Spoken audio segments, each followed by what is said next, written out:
Indian cine హిస్టరీలోనే most awaited update వచ్చేసింది. Baahubali 3 cinema రాబోతుందని నటులు ప్రభాస్, రానా దగ్గుపాటి మరియు అనుష్క శెట్టి అధికారికంగా హింట్ ఇచ్చారు. నెట్ఫ్లిక్స్ లో విడుదలైన బాహుబలి ది టార్చ్ బేరర్ అనే స్పెషల్ డాక్యుమెంటరీ సిరీస్ ముగింపులో ఈ క్రేజీ అప్డేట్ ఇచ్చారు. ఈ డాక్యుమెంటరీ ప్రమోషన్స్ కోసం ప్రభాస్, రానా, అనుష్క చాలా ఏళ్ల తర్వాత మళ్ళీ ఒకే ఫ్రేమ్ లోకి వచ్చారు. ఆ సమయంలో రానా మాట్లాడుతూ ప్రపంచం ఈ ప్రకటనకు సిద్ధంగా లేదు, కానీ మీ అందరి కోసం బాహుబలి పార్ట్ 3 రాబోతుంది అంటూ ఒక డైలాగ్ చెప్పారు.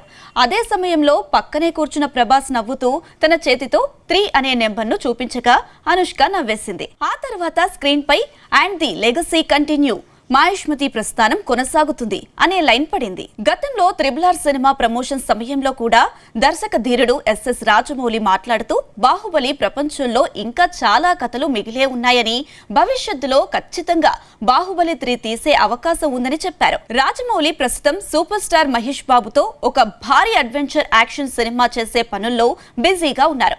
హీరో ప్రభాస్ కూడా రాబోయే కల్కి 2, స్పిరిట్, సలార్ 2 వంటి భారీ ప్రాజెక్టులతో బిజీగా ఉన్నారు. అయినా ఈ ముగ్గురు స్టార్స్ స్వయంగా కెమెరా ముందుకు వచ్చి హింట్ ఇవ్వడంతో రాజమౌళి ఈ ప్రాజెక్ట్ ను ఎప్పుడు పట్టాలెక్కిస్తారా అని ప్రపంచవ్యాప్తంగా ఉన్న సినీ అభిమానులు ఎంతో ఆసక్తిగా ఎదురుచూస్తున్నారు.